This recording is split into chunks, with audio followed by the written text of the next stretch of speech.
Still no Guild Wars 3 in sight, but the new Guild Wars 2 DLC looks impressive. A new cozy life sim and more gaming news and updates in today's episode.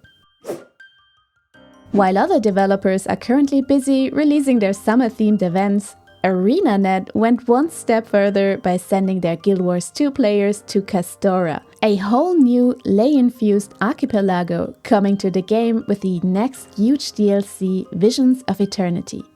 Story-wise, players will embark on a mission to stop the Inquest, whose schemes have taken over this tropical paradise.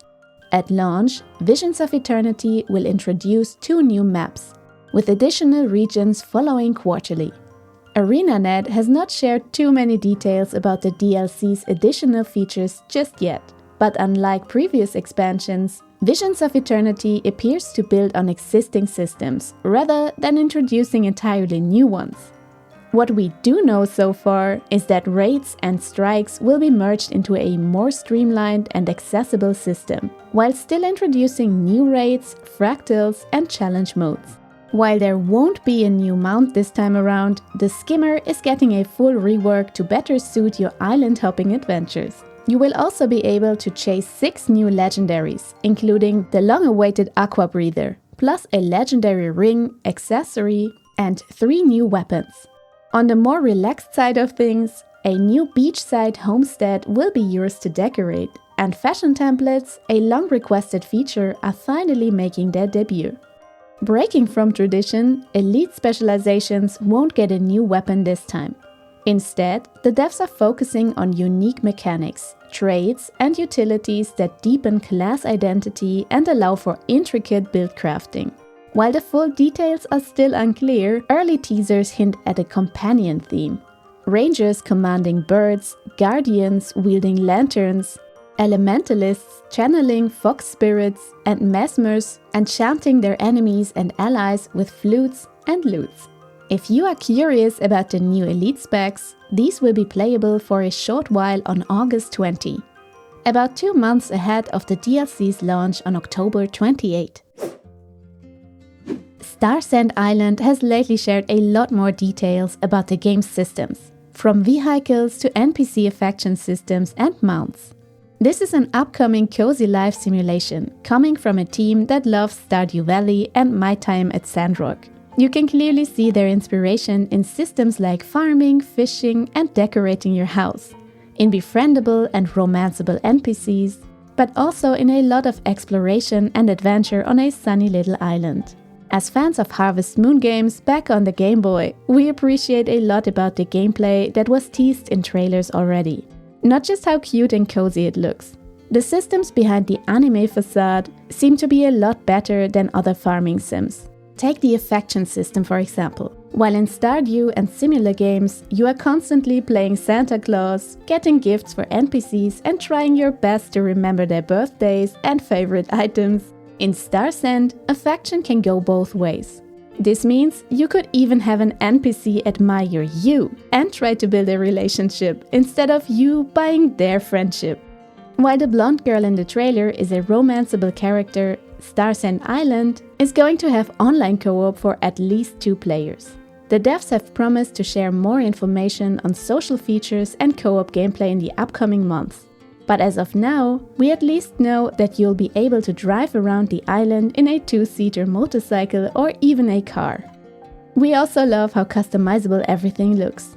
And I'm not just talking about the player character. You can build up your farmhouse from scratch and decorate every part of it, not just the interior design. This looks like an Animal Crossing type of game I've been waiting for a long time. And I really hope the co-op turns out more engaging for both players than in the latest farm sim games. Starsand Island is backed on Kickstarter with a solid $300,000 already, which also means that they've unlocked all stretch goals. We can expect more pets and pet customization, a flower shop, and flying vehicles and hoverboards to come. We don't have a release date yet, but it's planned to come to Steam in Q4 this year, and possibly on consoles later on. Pathfinder Abomination Vaults is not only the next upcoming game based on the popular tabletop RPG franchise, but also the first co-op hack-and-slash ARPG set in the Pathfinder universe. You can either play solo and control all 4 of the iconic heroes, or team up with up to 3 friends in local or online co-op. Each of the heroes has a unique playstyle, and we're not just talking about their roles as barbarian, ranger, cleric, and wizard. One can kick open doors, while another might pick the lock instead. Whatever you choose, the adventure goes on as you explore a mega dungeon with different biomes. But what's even cooler are the new types of synergy between them. If the barbarian whirls through a wall of fire, her sword gets a flame infusion. This had us instantly thinking of Guild Wars 2's level of combos. And something that sounds amazing for many player groups, you can play together right from the start, or have friends drop in and out whenever they have time. Discover something new with them, or just help someone with a difficult boss and then go solo again. This looks perfect for groups that love to play strategic RPGs together, but just can't make time for hours-long Baldur's Gate 3 sessions. The release date is still to be announced, and it's coming to Steam and the Epic Store. Summer has arrived in Marvel Rivals. Starting now until August 15, players can unlock swimsuit-themed cosmetics in a special event pass, including a free swimsuit skin for Thor and premium skins for The Thing and Luna Snow. There are also the usual extras like emotes, sprays, and MVP animations. Meanwhile, Bitcraft Online has implemented WASD key movement, one of the biggest issues we and many other players noted during the playtest. They've also added more character customization options and made some balance changes. According to their latest roadmap, July will bring player housing and expanded social features. Later this year, they are planning deeper combat, PvE dungeons, opt-in PvP, and improved gathering and crafting systems. With Season 2 of the Fallout series airing this December, Bethesda has confirmed that they are working on crossover content between the TV series and Fallout 76.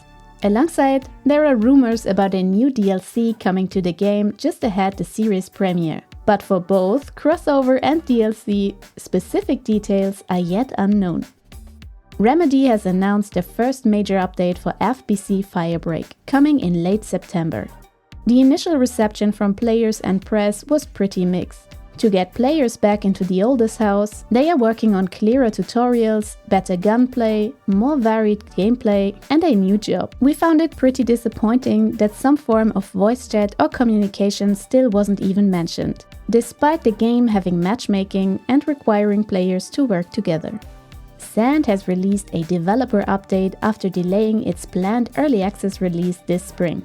They have worked on many aspects of the game, and these improvements gave them the confidence to go for a full launch instead of an early access phase.